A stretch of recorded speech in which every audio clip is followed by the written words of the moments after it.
आज देखते हैं नया चैप्टर है मुद्रास्फीति। मुद्रास्फीति से आप क्या समझते हैं? मुद्रास्फीति का अर्थ जब देश में मुद्रा की मात्रा, जब देश में क्या होती है, मुद्रा की मात्रा अधिक होती है, तो किसी भी वस्तु की यदि मात्रा अधिक होगी तो उसकी कीमत क्या हो जाती है, कम हो जाती है। तो जब देश में क्या हो जाती है, मुद्रा की मात्रा अधिक होती है, तो मुद्रा की मात्रा अधिक होने से उसकी जो कीमत होती है वे कम हो जाती है, और ऐसी स्थिति में वस्तुओं की जो कीमत होती है उसमें वृद्धि हो जाती है। मांग, अतिरिक्त मांग होने से वस्तुओं की क्या होती है, अतिरिक्त मांग होगी, क्योंकि पूर्ति कम है, और पूर्ति कम होने से यदि अतिरिक्त वस्तु की मांग में वृद्धि होती है तो क्या होगा, कीमत में वृद्धि होगी।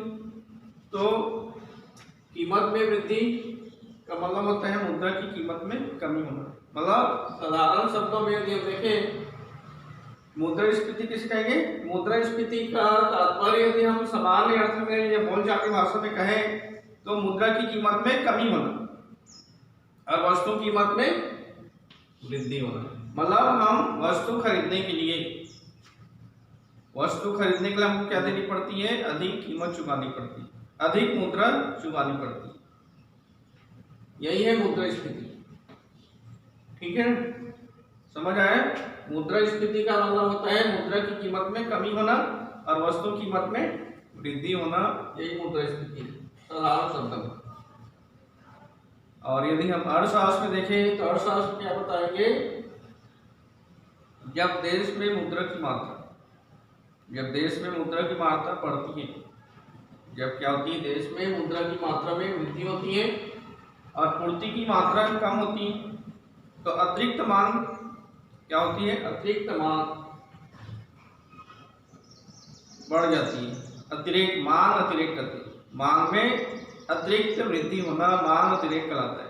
तो इसी स्थिति में क्या होगी, वस्तु की कीमत बढ़ जाएगी और वस्तु का हमको खरीदना है तो इसके लिए हमको अधिक कीमत चुकानी पड़ेगी।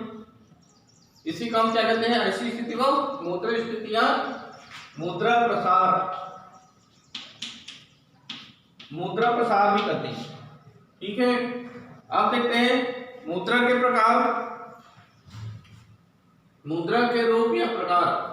चलन स्फीति जब देश में मुद्रा की मात्रा बढ़ जाती है, जब देश में मुद्रा की मात्रा बढ़ जाती है या बढ़ जाने से स्फीति उत्पन्न होती है। क्या बताओ है, जब देश में मुद्रा की मात्रा बढ़ जाने से जो स्फीति उत्पन्न होती है उसे हम क्या कहते हैं, चलन स्फीति कहते हैं। साख स्फीति प्राय यदि हम देखें तो साख स्फीति प्राय किसके कारण उत्पन्न होती है, केंद्रीय बैंक द्वारा। केंद्रीय बैंक द्वारा अधिक मात्रा में मुद्रा का निर्गमन किया जाए। तो केंद्रीय बैंक के द्वारा या रिजर्व बैंक ऑफ इंडिया के द्वारा अधिक मात्रा में मुद्रा डालने से एक स्थिति उत्पन्न होती है। आप सबको मालूम है केंद्रीय बैंक क्या करती है, मुद्रा का निर्गमन करती है। अधिक मात्रा में मुद्रा निर्गमित किया जाएगा तो मुद्रा अधिक निर्गमित होगी, क्या होगी, मुद्रा की मात्रा बढ़ जाएगा। मुद्रा की मात्रा बढ़ने से चलन में मुद्रा अधिक होगी और मुद्रा की मात्रा अधिक होगी तो इसकी कीमत कम हो जाती है। यही है चलन स्फीति। क्या आप समझे, जब देश में मुद्रा की मात्रा बढ़ जाती है तो जो स्फीति उत्पन्न होती है उसको हम क्या कहते हैं, चलन स्फीति कहते हैं। जब केंद्रीय बैंक क्या करती है, नोटों का निर्गमन करती है, मुद्रा का निर्गमन करती है तो मात्रा अधिक हो जाती है। दूसरा है साख स्फीति। जब देश के व्यापारी बैंक तीव्र गति से क्या करती हैं,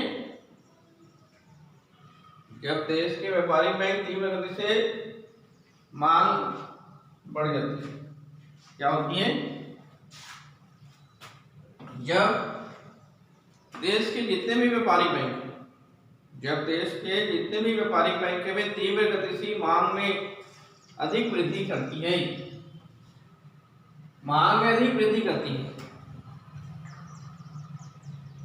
तो वस्तुओं के मूल्यों में वृद्धि होने लगती है।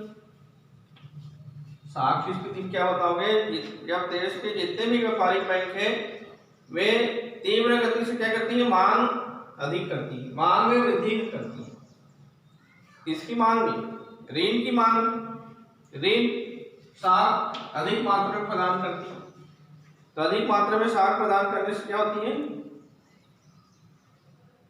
अधिक मात्रा में साख यदि प्रदान की जाएगी तो लोगों के पास मुद्रा अधिक मात्रा में आ जाएगा, ऋण अधिक दिया जाएगा तो मुद्रा अधिक मात्रा में आएगा, तो इससे क्या होती है? मूल्यों में वृद्धि होने लगती है।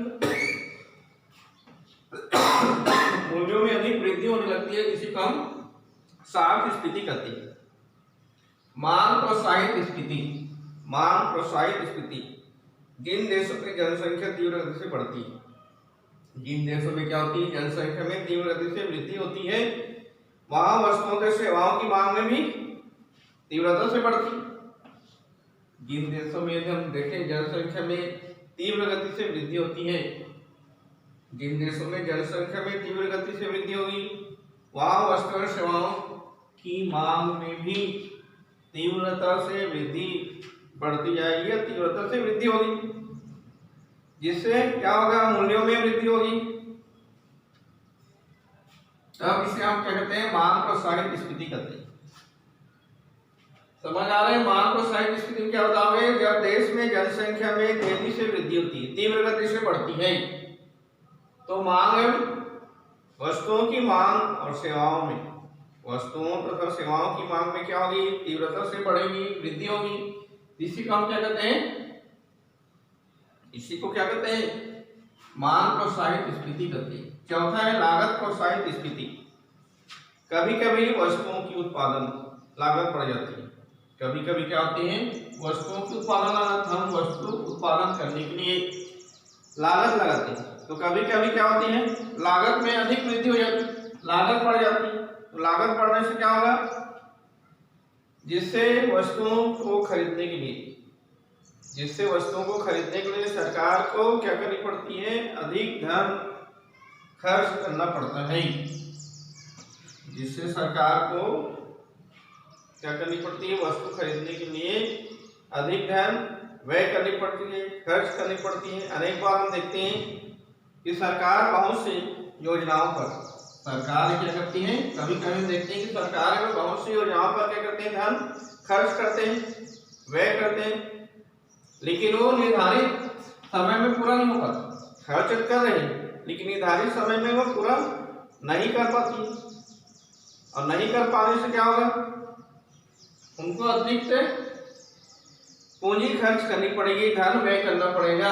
इसी को हम क्या कहते हैं? लागत प्रोत्साहित स्फीति।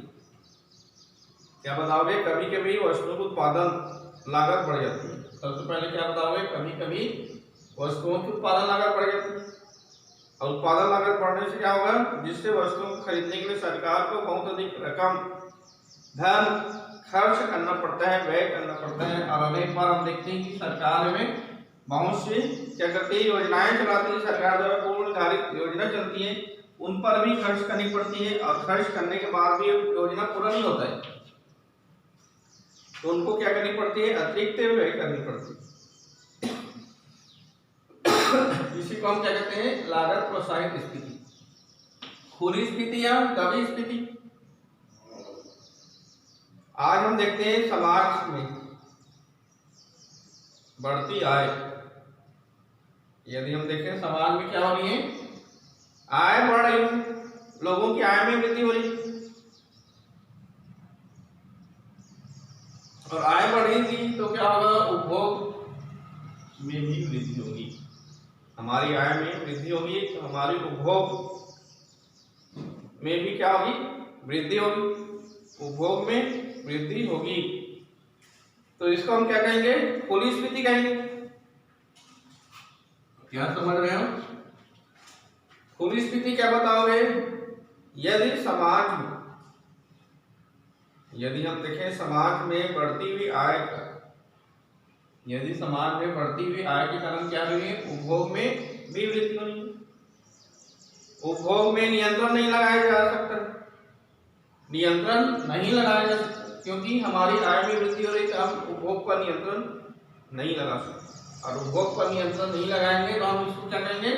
खुली स्फीति। हम जानते हैं हम व्यय करें, हमारे पास आया हम व्यय करें, मतलब एक खुली स्फीति हो गई।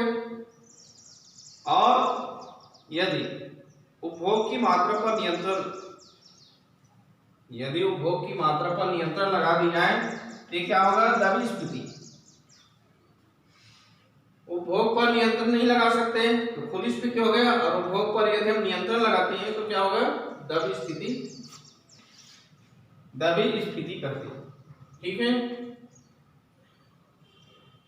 इसके बाद मुद्रास्फीति के कारण, मुद्रास्फीति के कारण हम देखते हैं तो मुद्रास्फीति के कारण में कौन कौन से हैं? पहला है मुद्रा का चलन में। समाज में हम देखते हैं, समाज में तरलता पसंदगी कम होने, समाज में तरलता पसंदगी हम देखते हैं, समाज में क्या होती है? तरलता पसंदगी, तरलता पसंदगी कम होने तक तो भोग प्रवृत्ति में वृद्धि होने का, समाज में तरलता पसंदगी कम होने तथा उपभोग प्रवृत्ति में वृद्धि होने का, उपभोग प्रवृत्ति में वृद्धि होने के कारण क्या होती है? मुद्रा का चलन में बढ़ जाता है। तरलता पसंदगी कम होने के कारण और उपभोग प्रवृत्ति बढ़ने के कारण क्या होती है? मुद्रा का चलन में बढ़ जाता है, मुद्रा का चलन में बढ़ जाता है, जिससे लोगों मुद्रा की मौद्रिक, जैसे हम देखते हैं मुद्रा का चलन में क्या बताओगे? समाज में तरलता पसंदगी क्या होती है? कम होती है। तरलता पसंदगी कम होना और उपभोग प्रवृत्ति में वृद्धि होना, उपभोग प्रवृत्ति में क्या हो जाती है? वृद्धि हो जाती है, जिससे लोगों के पास क्या होती है? मुद्रा की मात्रा बढ़ जाती है।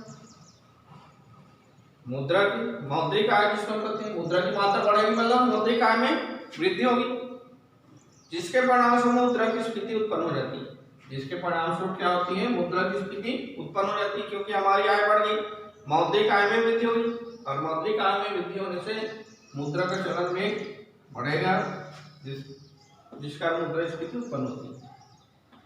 दूसरा है अनुत्पादक व्यय में वृद्धि। जब सरकार द्वारा अनुत्पादक कार्यों पर भारी व्यय किया जाता है, जब सरकार द्वारा क्या की जाती है? अनुत्पादक कार्यों पर, सरकार द्वारा अनुत्पादक कार्यों पर भारी खर्च किया जाता है, व्यय किया जाता है, इससे वस्तुओं तथा सेवाओं में वृद्धि तो नहीं होती, इससे वस्तुओं और सेवाओं में तो वृद्धि नहीं होगी, परंतु चलन में मुद्रा की मात्रा बढ़ जाती है। चलन में क्या हो जाती है? मुद्रा की मात्रा बढ़ जाती है। क्या बताओगे? जब सरकार अनुत्पादक वस्तुओं पर अधिक व्यय करती है, तो व्यय करने से उत्पादन वस्तुओं की उत्पादन में सेवाओं में वृद्धि नहीं होगी, लेकिन हम देखते हैं कि चलन, मुद्रा का चलन बढ़ जाएगा, मुद्रा की मात्रा में वृद्धि हो जाएगी, मुद्रा बढ़ेगी, जिसके परिणामस्वरूप मुद्रास्फीति उत्पन्न होती है, जिसके परिणामस्वरूप क्या होती है? मुद्रास्फीति उत्पन्न होती है। और तीसरा है व्यापारिक बैंकों की साख नीति। व्यापारिक बैंकों की साख नीति, जब व्यापारिक बैंक साख का सृजन करती है, जब व्यापारिक बैंक क्या करती है?